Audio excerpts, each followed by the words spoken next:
All right.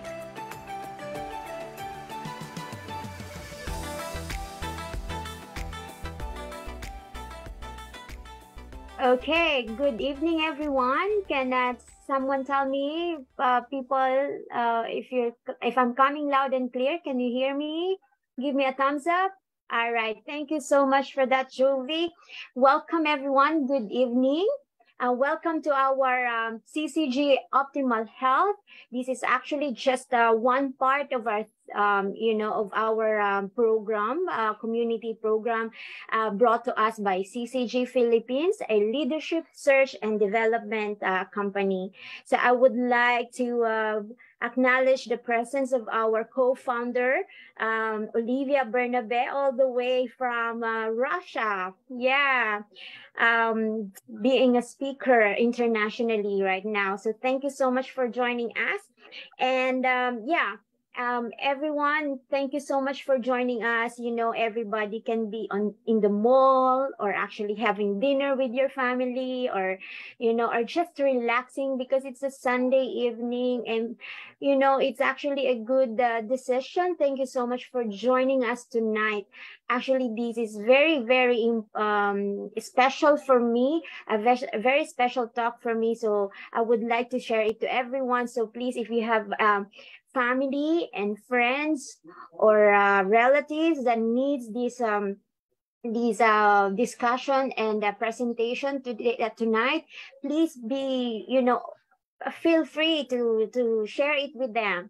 I think majority of us are parents, and our topic tonight is actually is very important and very essential to our modern world. So especially bringing up kids. So, well, before that, before I introduce our speaker tonight, our sharer tonight, I would like to, have a quick shout out of our guidelines. Please turn on your camera for better engagement so we can see you, your beautiful faces and your happy faces. And everyone will be muted for better sound quality. So if you have, please type your names in the chat box. If you know where you're coming from, where you're watching from. If you're watching from Facebook, I wouldn't be able to see you, but I wouldn't be able to greet you. But hello, everyone watching on Facebook. So just relax, sit back, and you can actually ask questions after the event or the person who shared with you this talk. All right. I am Cherise, by the way. I'm actually a business owner, and I am based here in Dumaguete City. All right. I would yes. I would like to greet people here. Just all right, where you guys are coming from.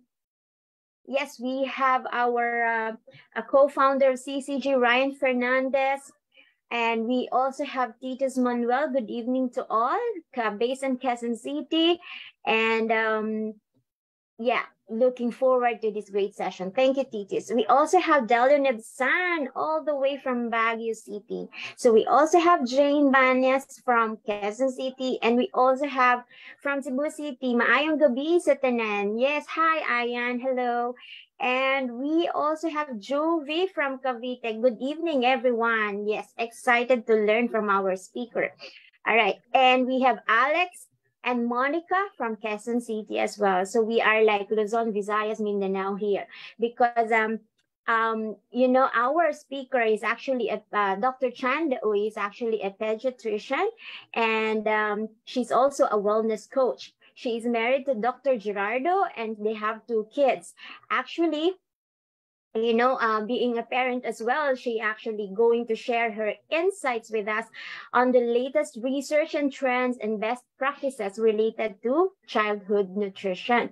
So now, aside from that, she will also, provide us practical tips and strategies for us moms and dads, even your kids have grown up, but you will have your apo, I guess.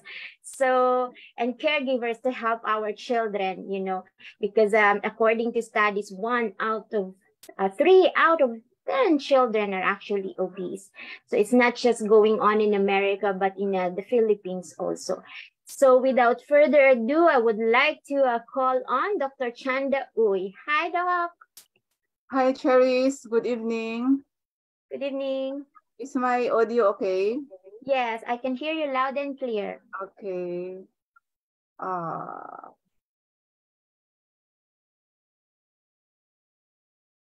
I share my screen.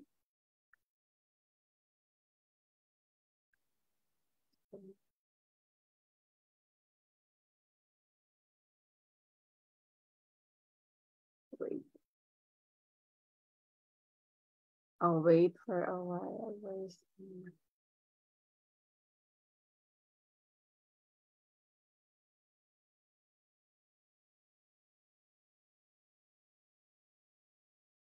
Hi, Rai. I'm, can you see my screen? Can you see my screen? Not yet. Yes, Doc Chan. It's not yet in a presentation mode. Okay. We can hear. How about this? Yes, that's good. Perfect. Okay, sige. Okay. Yeah, good evening, everyone. Thank you, Cherise, for that introduction. Yes, I'm a practicing pediatrician here in Valencia City, Bukidnon for around close to 20 years. I'm married to a medical doctor also, Dr. Gerardo Uy. We have two kids, now 15-year-old and a 9-year-old. So for the parents out there, I am with you with the challenging experience of bringing up kids nowadays. With the help of the CCG community, I developed to become a wellness coach. So for tonight, I'm going to share a combination of experience from different fields. Okay, the topic of childhood obesity. Obesity. This is an alarming issue nowadays because health professionals notice the dramatic increase and the high associated risk during the adulthood of these obese kids. So for tonight, I'm going to give you the overview of the burden of the problem. Nakakatakot na ba talaga? Totoo ba to? What are the causes or the risk? Bakit biglang lumaki na lang yung mga bata, no? And then what are the physical and other complications? And of course, we are here, the wellness coaches, the CCG community to help you how to prevent or to limit this burden of the problem. So childhood obesity is measured with the weight and the height of the kids. So we use the parameter na BMI. So we have here example, the kilogram is 29 and the height is around 1.29 meters. So the BMI is 17. We consider obese if the BMI is more than the 95th percentile and overweight naman if 85th percentile and above. So why we are so particular of this? Because the higher the BMI, the higher the adipose tissues in the body and the higher the risk of complications. So this is very useful to me in the clinic, the chart. So dito makikita kung by age and by BMI, ano ba talaga yung cutoff? What is underweight, what is healthy, overweight, and obese? Because parents would not come to our clinic because their kids are obese. They don't come because they want to have this health teachings. Usually, they go to our clinic because of medical conditions. Then upon evaluation, we compute and we share this chart to let them know objectively that their kids is overweight or obese. Because whether we like it or not, it's not a good news. Parang masasaktan yung parents, sabihin mong, oh, your kid is obese or overweight. Parang may negative impact talaga sa parents. So we have to be objective to show that chart nga, andito na yung point ng anak mo, so overweight na siya or obese. Because the kids, the parents tend to be defensive, no? Sasabihin nila, talagang malalaki kami in our family, or sasabihin nila, matangkad naman yung anak ko, kahit na mabigat siya, pero matangkad naman.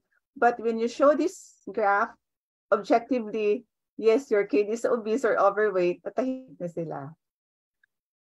Okay, so with regards to the burden of the problem, for the past 15 years, there was a note of triple increase in the overweight and obese kids in the Philippines. But I got this statistic last weekend during our online convention. So from 2019, obese kids are around 19.3, increased to 22.4 as of 2022. This is from the FNRI. So there was indeed a dramatic increase within the span of around 2 years. So this was contributed with the COVID pandemic phenomenon, no? So during the COVID, no, we are forced to isolate ourselves. We have to follow the COVID protocol. And then, so it limit with the physical activities, not just for the kids as well as for the adults. Another one is the limited resources of the fruits and vegetables or healthy food supply, because we are limited to go out. So we can buy the foods, no, around once a week or even once in 2 weeks. Then economic impact, because we know there were more people who lost their job, and decreased income was so rampant during that time and even now. So in the clinic, we noticed now we have not seen the patient for 2 to 3 years. When they come back to my clinic, oh my, then I noticed for 2 years, they increased their weight around 10 kilos, as much as 10 kilos. So at 29 kilo 2019, had another checkup in 2022 at 39 kilos already. So grabe ang minsan nga para nalito na ako kung the same kid pa ba siya, kasi that kid looks different na talaga with that increase in 10 kilograms. So looking forward, so this is the global statistics. As of 2020, 158 million kids that are obese or overweight. So going up, expected sa 2025 at around 206 million. And if the trend will be the same, we have kids that are obese or overweight at around 254 million by 2030. So this is a good chance for those who are in optimal health or in wellness industry to promote the campaign for us. This is another program to help limit or bring down these statistics. So what then kung obese yung bata, no? So the Filipinos usually consider kids cute if they are obese or overweight. Although there are some who are open-minded enough to look at the health condition of the kid, that it's not good, but majority of the Filipinos are still in that mindset, especially the mga titos, titas, lolas, lolos in the family. So those kids who are obese during their preschool time, no, are 5 times likely to be obese as an adult. And the chance will increase if either one of the parents is obese also. So parang ma-predict mo na kung sino yung magiging obese in the future. So what are then the risk factors, no, that lead to this problem? So there are factors, usually the interplay of accessibility to food, economic in the family practices, and lifestyle of the family also. So we will discuss this shortly one by one. So here we have the limited access to healthy foods. We know not in all communities we have this access of fruits and vegetables. And if we have access, usually once a week or once in a month only. And in some highly urban areas, malls are available, but the prices are quite high. No, it's not affordable for the ordinary family, ordinary families. So income is also another consideration because you need to spend uh, uh, enough amount of money to buy the good quality of fruits and vegetables. Another one is, this is very common, a sedentary lifestyle. The parents now are complaining that their kids are not moving, always sitting down on the screen while inside the house. So there was an increase of screen time during the time of pandemic, and still now, it's relatively increased compared before the pandemic time. So this is increased screen time is due to the TV viewing, video gaming, surfing the social media apps, no? And sabi nag-joke nga ako sa clinic, nag-sports ba itong anak mo? Bakit mataba? Sabi, yes, doc, e-sports. Oh, pwede na. So, according to the experts, the sedentary lifestyle plus unhealthy foods is highly associated with childhood obesity. So, merong study na average of 5 to 6 hours per day that you are sedentary, plus while watching, no, while on screen you're eating, or you are bombarded with the commercials about the high calorie and sugar foods, no, which you will eat or you will buy eventually, there's an increased risk of childhood obesity. I also encountered with a reading na it's lower. It's not just 5 to 6 hours sedentary lifestyle. Pwede siyang 2 to 3 hours pa lang that can contribute increased risk to obesity na. So another risk factors is change in eating behavior, purchasing of foods, and frequent snacking. So this is very common for our kids, no? If you offer the one group, fruits and vegetables, the other one, the cookies, the muffins, the pasta, what's the possibility? Of course, they will go and look at the sweeter group of foods, no? So it's very challenging for now to feed them with the fruits and vegetables. And I am not the I am with the parents in going through with this challenge. I have 2 kids, and it was difficult. It was really difficult to introduce these healthy foods. Another one is our habit in purchasing of food. So we usually, the families nowadays tend to buy the one in packs, the one with more labels, the preserved foods, no, the chips. For the drinks, as baon of the kids, yung mga nakapacks, no. And the habit of frequent snacking.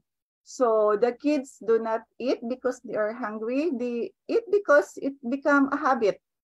Sa clinic nga, nakakainis sometimes because while you are examining, the kid can't stop eating while I'm doing my physical examination. And not just in clinic, according to my daughter in their class, she has classmates who keep on eating while the teacher is doing the lecture. So indeed, it's a reality. Another risk factor is the family influence. So the food choices of the family, the availability of food, this kind of food inside the house, and the limited physical activities. So if you notice, if you look at families in the church or in the restaurant, if the parents are quite overweight, most likely the kids are overweight, or 1 or 2 of the kids is overweight. It's not just because of the genetics. Yes, genetics can play a role, but we all know that we can switch off or switch on the genes inside us. If the family has obesity genes, but they have a healthy lifestyle, then you can switch off the genes. Okay, so according to the researchers, it's not an excuse. It's not that your family is overweight, you will become overweight. It's more of the practices. It's more of the nurturing that genes that will make you overweight. So hindi na yun excuse na kasi mataba si mama, maging mataba na rin ako. So I hope that is clear, no? Kaya when you look at your parents, kung mataba sila, you can change the story. Okay. And also limited physical activities because usually kids do what parents do.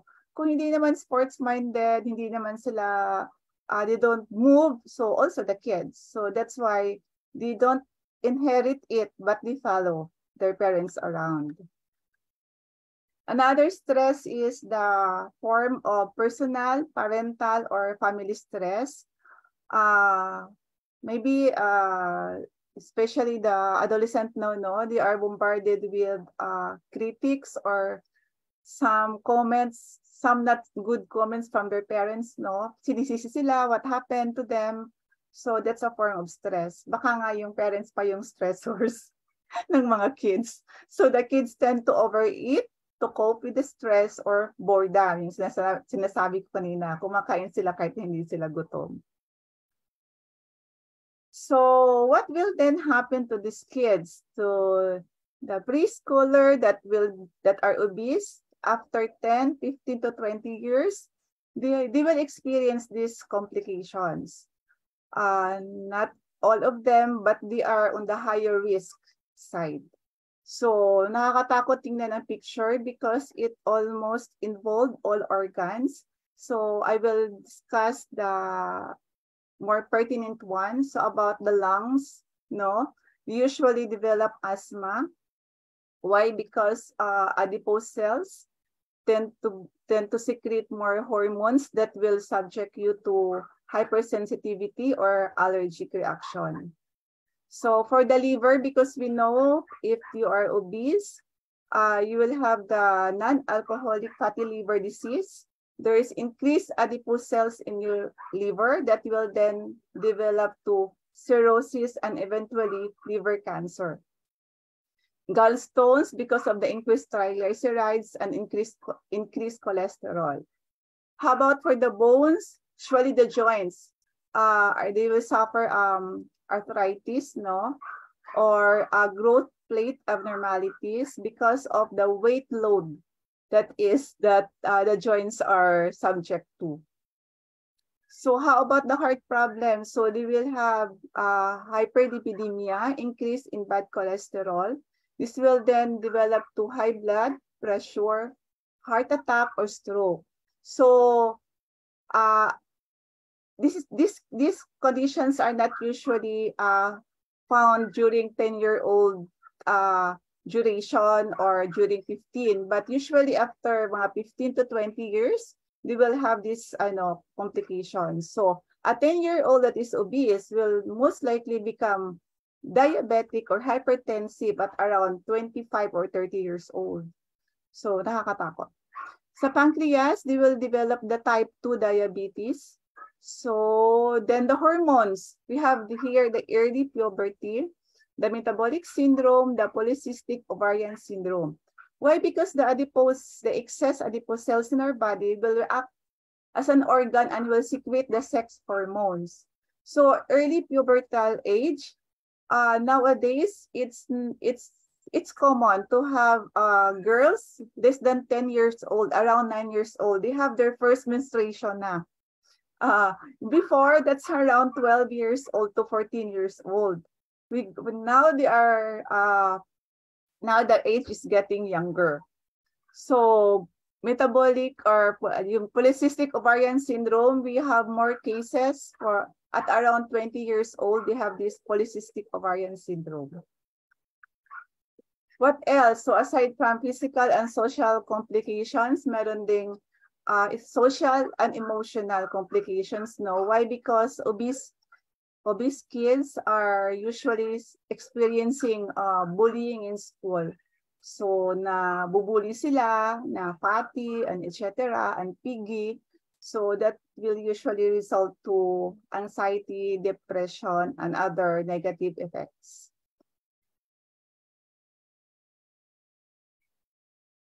So how to prevent all these nakakatakot na conditions? So I did not learn most of these points from my medical school. I learned this from the CCG Optimal Health Program. So I'm so glad that 10 years ago, or not so long time ago, I am part of this community. So here, how to prevent this condition. For the parents out there, not just the parents, for the tito, titas, for the grandparents, and other family members who are participating in taking care of the kids, this is for you. Let us set as good example. So if you want kids to be healthy, we should also be the first one. So we eat healthier foods. We can also invite them to join us in preparing the food. We can ask them on how to prepare this kind of food para they will eat more because they feel like they have the control because they suggest something about the meal. This is very common in family setup because the parents tend to feed their younger the babies around 1 year old, 1.5 year old to 2 years old with some adult drinks and food. So 1 year old pa lang, pinapatry na nila ng sodas. Kasi humihingi, umiiyak yung bata. So why not give a sip, a 2 or a 3? Then pinapakain na ng mga chocolates, ng mga cakes. And then sasabihin, Doc, once lang naman sa birthday lang naman. So they don't know that the impact of that is very big because the kid will tend to search for that yummy thing already. So according to the experts, if you want to stabilize a healthy eating habits of the kids, invest for the first 24 months of life. So do not give high sugary foods during the first 2 years of life. Do not give any yung nakabattle na mga juices. And kahit na umiiyak yan, please don't feed them chocolates or yung mga matatamis na pagkain. So I experienced this because during 1 year, with the start of complementary feeding at 6 months, I made it sure to give the healthiest food available. So I sustained that until 1 year old and a half. So kumakain na ng beans, kumakain na ng watermelon, ng kahit anong klaseng vegetables. Then all of a sudden, at 2 years old, I noticed my kid refused to eat those foods. Later, I know na pinifeed pala ng yaya ng mga sodas and others when I was not around or when Doc Yoyong was not around. So if you develop the sweet tooth or the sweet taste buds of the kids before 24 months old, yun sasabihin na picky eater na si baby, hindi na kumakain ng mga healthy foods. Okay.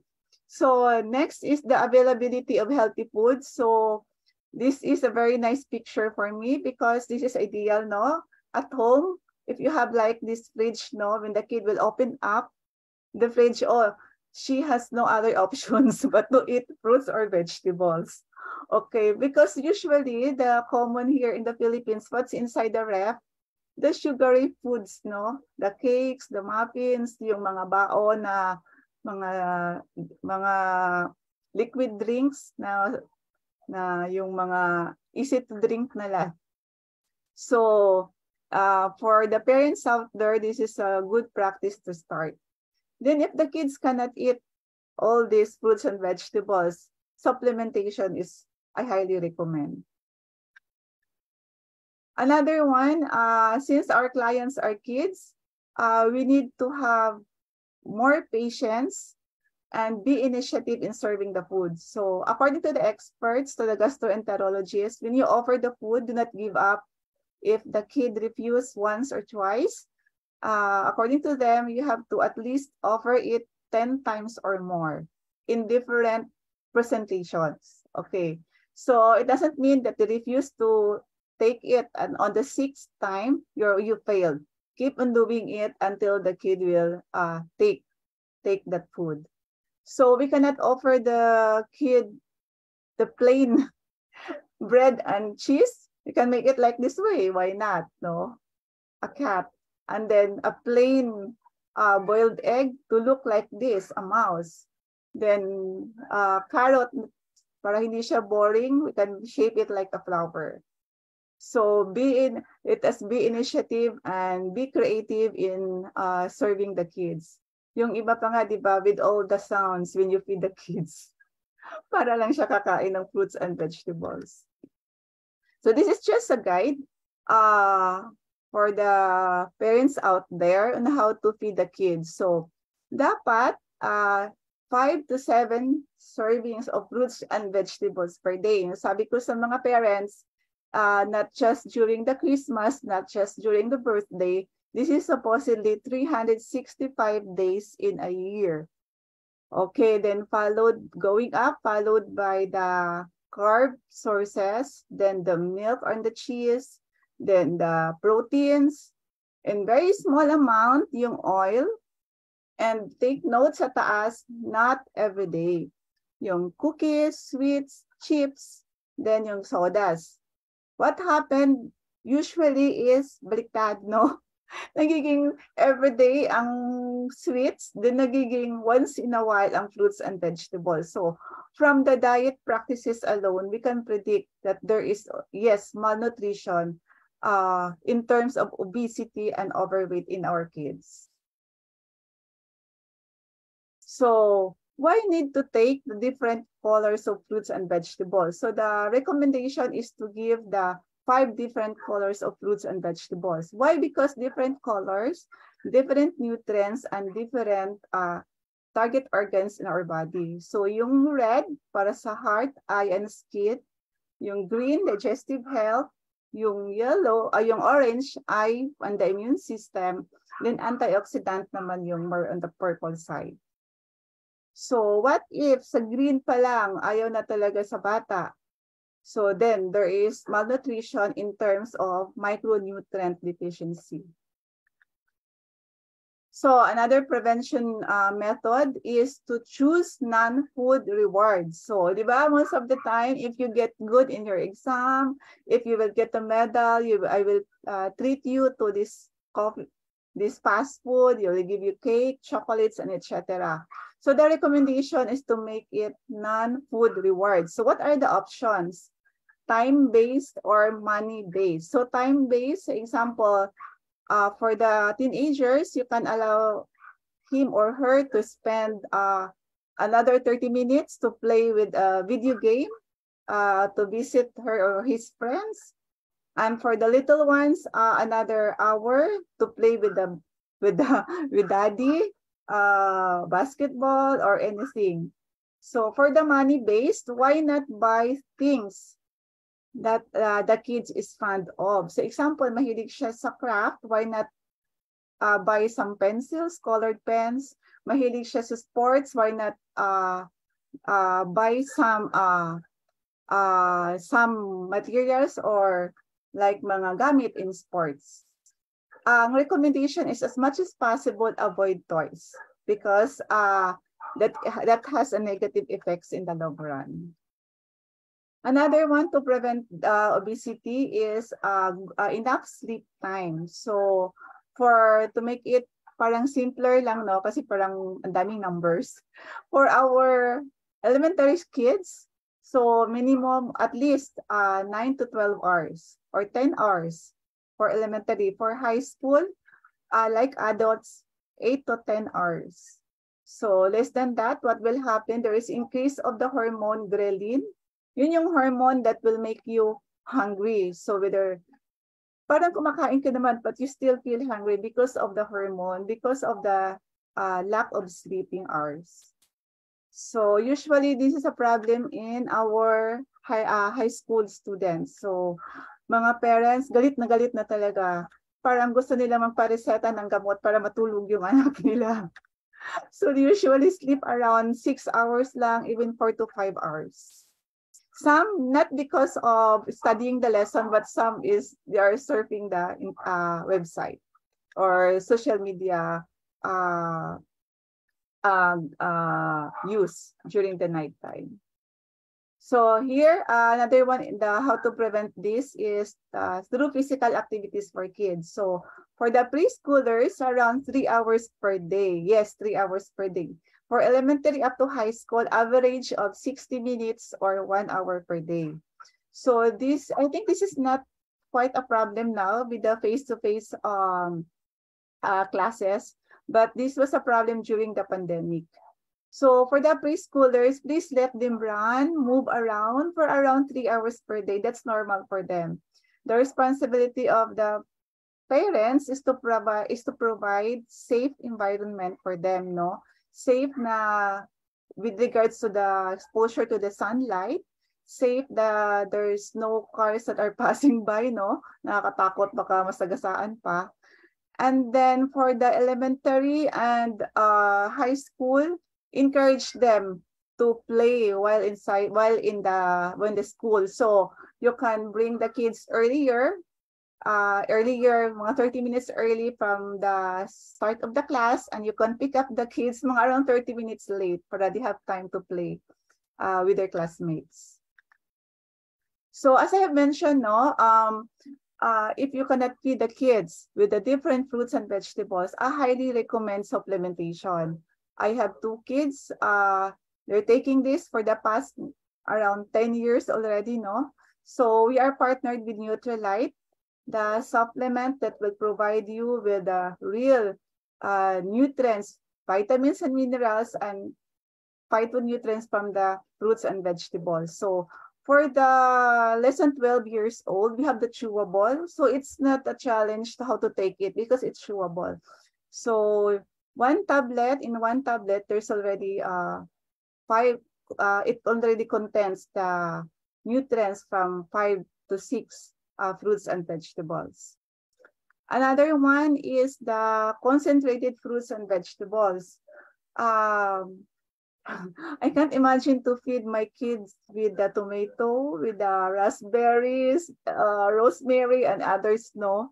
So, but as a wellness coach and as a mom, I cannot just give up and look at my kids growing up and develop the non-communicable diseases 10 to 15 years from now. So I'm giving this, the kids chewable concentrated fruits and vegetables. In just one tablet, they are like eating a plate of fruits and vegetables. So for the bigger kids, no, for 12 years old and above, we have the Nutrilite Daily. So the recommendation is 1 tablet per day for age 12 years old and above. Another one is the source of protein. We have the all plant protein from Nutrilite. Aside from the protein from your fish, from your meat, from your beans, highly recommend to add this protein powder. But why? Because it's easy to give. It's easy to mix this with the soup. Easy to mix this with their milk or even to scrambled egg. I put all plant protein in scrambled egg. So 1 serving that is around 10 grams is equivalent to 1 scoop.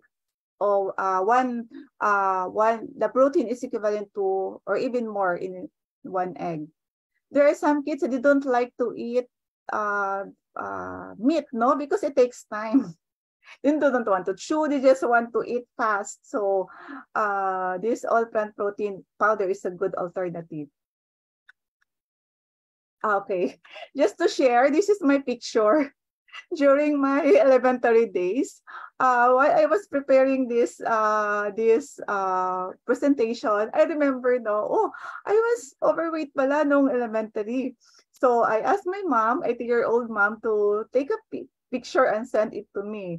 So if I remember it right, I was grade 3 or grade 4, overweight, obviously. As far as I can remember, we are not overweight in the family naman. But as far as I can remember, this is due to frequent snacking, the availability of foods and snacks in our store and other stores outside our house because we are just in front of elementary campus. So pag pag malapit sa elementary school, marami talaga yung mga snacks available. So what the blessing then is my mom, who is a very health conscious mother, so always emphasize to go back to in eating the healthy fruits and vegetables. So I was overweight for around 2 to 3 years only. So during my high school days, I was back to my healthy weight.